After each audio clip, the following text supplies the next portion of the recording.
The shadow's starting to get a bit longer. Week 10 of the NFL season is here, and we're underway on EA Sports. And we will not see a run back on the opening kickoff. This will be a touchback.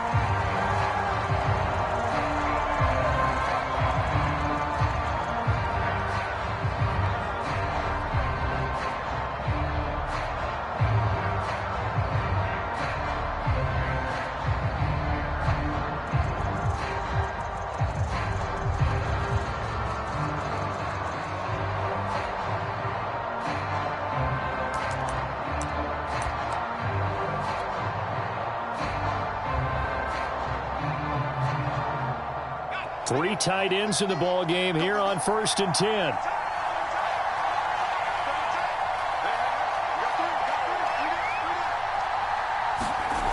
Herbert. A throw right side caught by Keene. This will be stopped about 2 yards shy of the marker. 8-yard gain, 2nd and 2. Here's a 2nd and 2 now from the 33.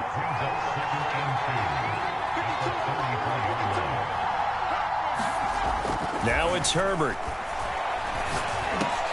He'll check this one off to Fournette. I like it, I like it, I like it. Get everyone involved in the passing game, and you know you can create those great mismatches throwing it to your guys out of the backfield. And on the first drive, that can also help establish some rhythm, right? I think so, and gets everyone involved. They feel like they're part of it and really gets them amped up as they go forward. So from the 39 now, they'll come up on a 1st and 10. Herbert now. And this is incomplete. I think he's got to be careful not to force anything into coverage right there. There weren't really any throwing lanes, but the best part for him, he's got 2nd and 3rd down to fall back on.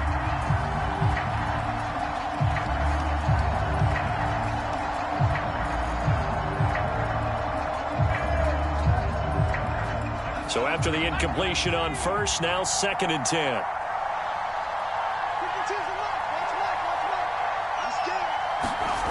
From the shotgun, here's Herbert. Dumps it off to Fournette. 9 yards, not quite enough, and they'll be left now with 3rd and 1. I'm not sure that this play was designed for him specifically, but they got through the progressions and got the ball to him. So 2nd catch on the drive. He may not be a primary guy, but they definitely want him involved, don't they? Absolutely. This early, the opening drive, as you said, 2 catches. So if they can get him going in the passing game, that should open up his running game too. Heavy set out there on 3rd and 1. On the ground, this is Leonard Fournette. And he gets this one across midfield for the first down to the 46. Defense had a chance to get off the field here on the opening drive, couldn't do it. I know that we go into these meetings with coaches, and sometimes maybe we can get, a little bit numb because they're always going to talk about how important 3rd down is, aren't they? Offense and defense. In this case, one capitalized, and the other, as you said, had a chance to get off the field and didn't get it done.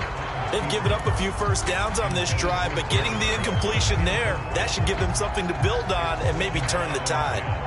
So they'll come up after the incompletion for 2nd down. Now Herbert with it, looking to pass. And that is incomplete. A lot of force bearing down on him there. He could not hang on. It's 3rd down. That's what you're going to need to do against those big receivers. You got to get in there and get physical with them. That time he got in close, got in tight, and knocked the ball away. Going to throw on 3rd down with Herbert. This is intercepted. Picked off right around the 43. And he'll get this one out to the 50 to the midfield stripe. So far this season, this defense has had their issues against the pass. So that's a great sign for them to get the early pick. Yeah, confidence builder for them and an absolute shock for the quarterback because he went into it. He saw the numbers we saw. He watched them on tape. I think he came into this one thinking this is going to be a big day, and it very well could be. But early in this one, advantage defense. 7 yards to pick up there. Well, this defense, Charles, really played well in that win a week ago. But we certainly had a nice conversation with the defensive coordinator, didn't we? And what we heard, I like what we did, but we definitely need more pressure on the quarterback this week.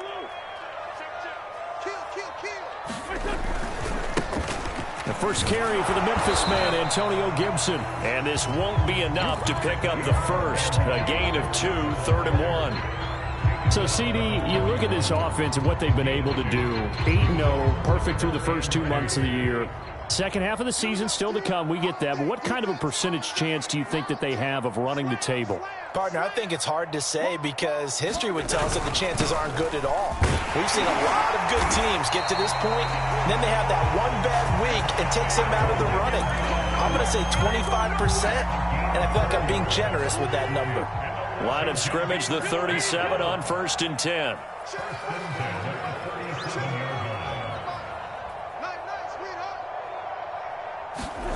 Throwing now is Wentz. And that went a little too high as it's knocked away and incomplete. One thing that you're going to see from this offense is that they love the matchup with their wide receivers against this secondary. That one wasn't successful, but don't expect them to back away from attacking all game long. So now 2nd and 10 after the incompletion on 1st down. Wentz going to throw. He's going to float this one deep right side. And this is caught. Touchdown, Washington. Kyle Pitts with touchdown number 7 on the year. And Washington has taken a first quarter lead. Extra point by Sly is up and good. And that makes the score 7-0. Out is the kickoff unit as they run up and send this one away. And this will not be returnable. It's out of the back of the end zone for a touchback. The Bucs offense set to begin their next possession. And you figure this should be a healthy, arrested, a focused unit. And they're working on a good winning streak. They had the week off last week.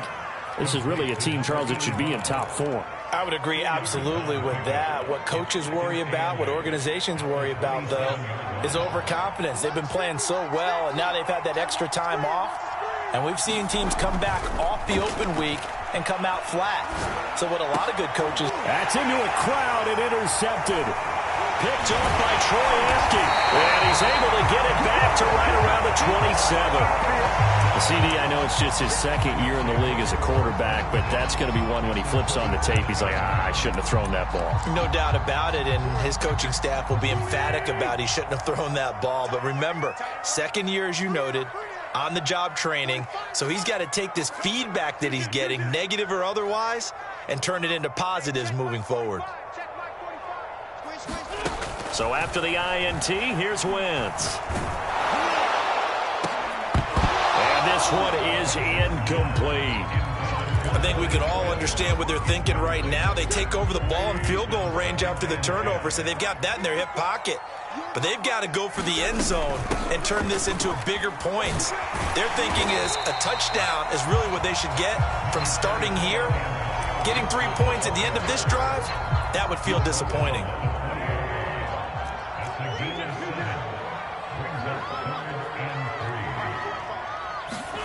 Wentz going to try and throw on 3rd. Open man is Samuel, complete. And all the way down inside the 5 to the 4. And remember, this drive started off following the turnover, and they've taken no time working their way down the short field. A nice connection there, and now they're looking at a 1st and goal.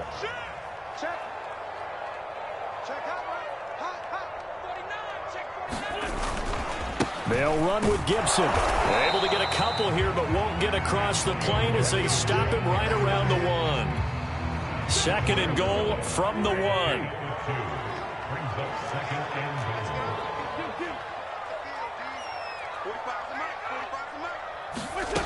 Now Wentz. And he is going to go down. Back at the 11-yard line.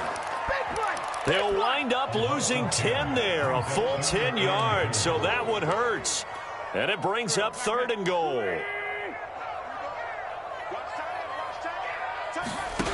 Shotgun now for Wentz. Toward the end zone, but that's going to wind up incomplete. They certainly had good starting field position on that drive, but couldn't do anything with it after 3 plays. Have to admit that that's a disappointing end to excellent field position. When that drive started, they had 6 points that they were thinking about. So the turnover leads to points as they had 3 there. Yeah, what a sequence there, and a nice one for them. They forced the interception, put together a little drive, and then come away with 3 points. Nothing to it, partner. Just do it. The return man down to a knee, and this will come out to the 25-yard line.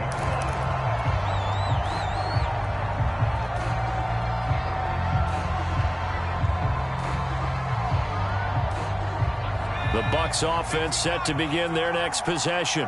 To this point, the results have not been good. 2 possessions, 2 turnovers. And that's obviously something that can't continue, but to go a little bit deeper on that one, I would think about some play calls now, not even necessarily to my best player, but to someone I can trust with the ball. Try and get things settled down a little bit. Fournette once more on 2nd down. And he'll bring it up here to right at the 40-yard line.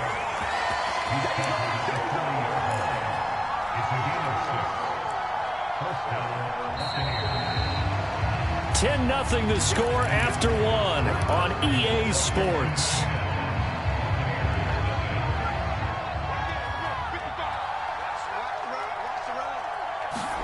On 1st down, Justin Herbert. This one complete to Scott Miller. And take this to the other side of midfield before going out of bounds. Well, that certainly has to feel good. It's not all the time that the play caller should get all the credit. Sometimes I think in the huddle, the quarterback just says, hey, who's going to make a play for me? I just need something right here. And the end result there, nice 1st down. Drive keeps moving. Meanwhile, Herbert's throw taken in by Miller. And he is tackled inside the 40, not quite to the 35. This offense finding its legs now. Here's another 1st and 10. That looked like a pretty good route combination there because you've got to find a way to clear the guy running the drag. Because when you do, you just put the ball on him and then let him run. Yeah, he's got some space. And what a nice example there of a tight end doing exactly what he needs to do. How about how he worked his way to the outside, made sure he secured the catch, and then anything after that, we count that as a bonus. And indeed, he gets enough for the 1st down. And nothing much materializing there on the 1st down run. He'll get a couple, and that's it. The last run good for 2. Here's 2nd and 8.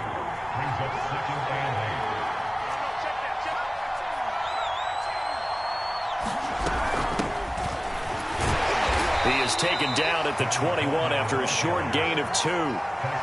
And this is why aggressive defense coordinators love to blitz. It wreaks havoc because they end up taking their attention to the blitzers, freed up the D lineman to make the play. 7th play of the drive upcoming here on 3rd and 6.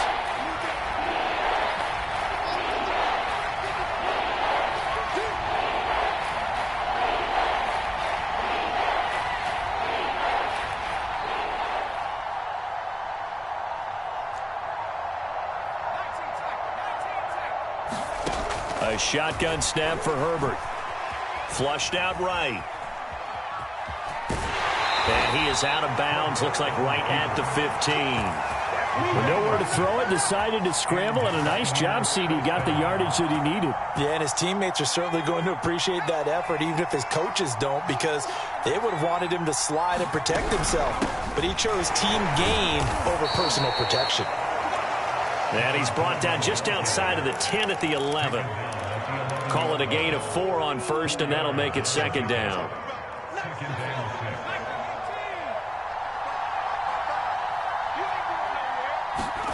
They'll try the air now with Herbert. He'll get this to Coleman, and he'll get it here to the 10-yard line. The Bucs on 3rd down. They've been okay, 2 for 3 thus far. This will be 3rd and 5. Touchdown! That's caught. Mike Evans, his 5th touchdown now on the year. And the Bucs are able to make this a close game again.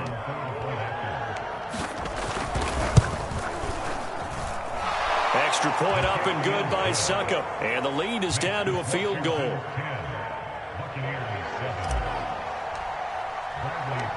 And following the touchdown now, it's Bradley Pinion on to kick this one away. And that one will bounce out of the back of the end zone. So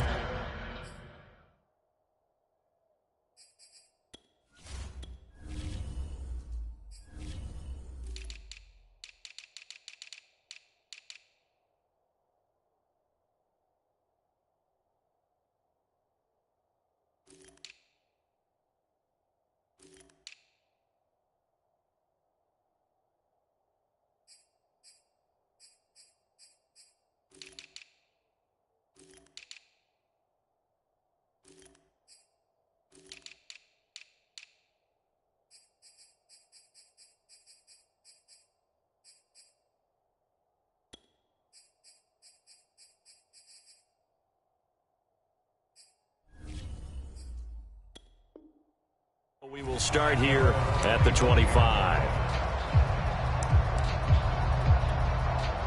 Out there set and ready for this next drive, the Washington offense. They're at the halfway point of the season, Charles, 8-0. What a great start. Clearly a Super Bowl contender, if not the outright favorite, through 2 months to win the whole thing. Well, there aren't too many bad things you can say right now because this team is playing pretty well. They've had a couple of injuries. That could plague them down the stretch. But their intensity doesn't waver. I think the road to the Super Bowl is going to go through them in the playoffs. And if you're on their road, things can be bumpy for you.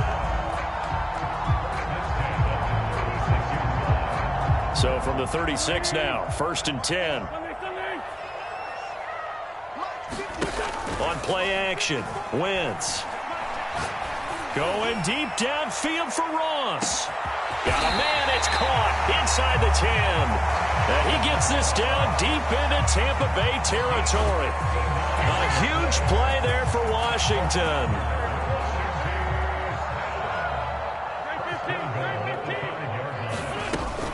They'll try and run for it on 1st and goal. And he takes it in. Touchdown, Washington. Antonio Gibson with touchdown number 12 on the year. And Washington going to add on to their lead. Extra point by Sly is up and good. And his guys will take a 10-point lead.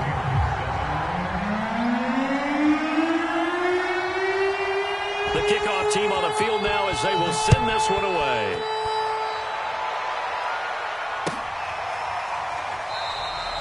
And this will be a touchback, so they'll bring it out to the 25.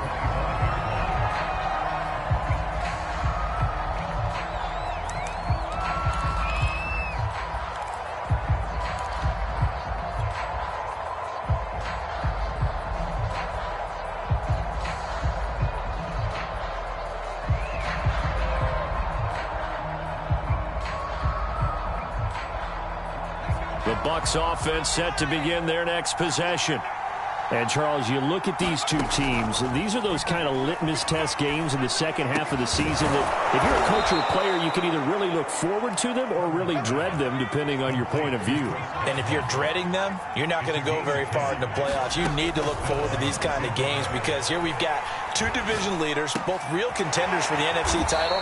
And you're right, you love having easy games on your schedule, but you need some games like this to toughen you up a bit and ensure that you're ready for the shock of playoff football. 2 minutes remaining in this first half of football.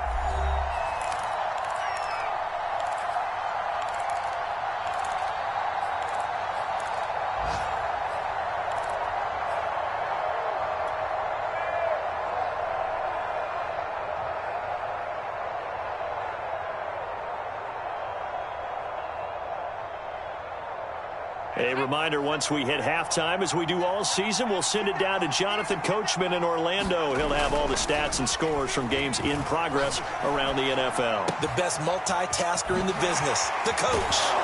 And he'll be taken down, but not before he works it past the 50.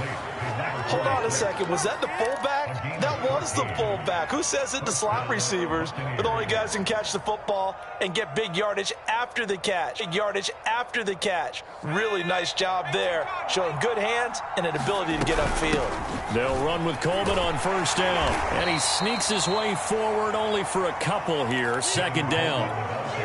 Certainly a nice job there by the defense rallying to the football and getting him on the ground, but I think the play gets made by the defensive front, because if they can't get upfield, their job is to go ahead and get low, almost get into a ball sometimes, stack things up, and make it difficult for the runner to find a hole. Creeping up on a minute to play in this first half. From the gun, Herbert on third down. On Herbert, his third interception. Picked up by Troy Apke. There he goes, right side. And he will bring this one back. It is a pick.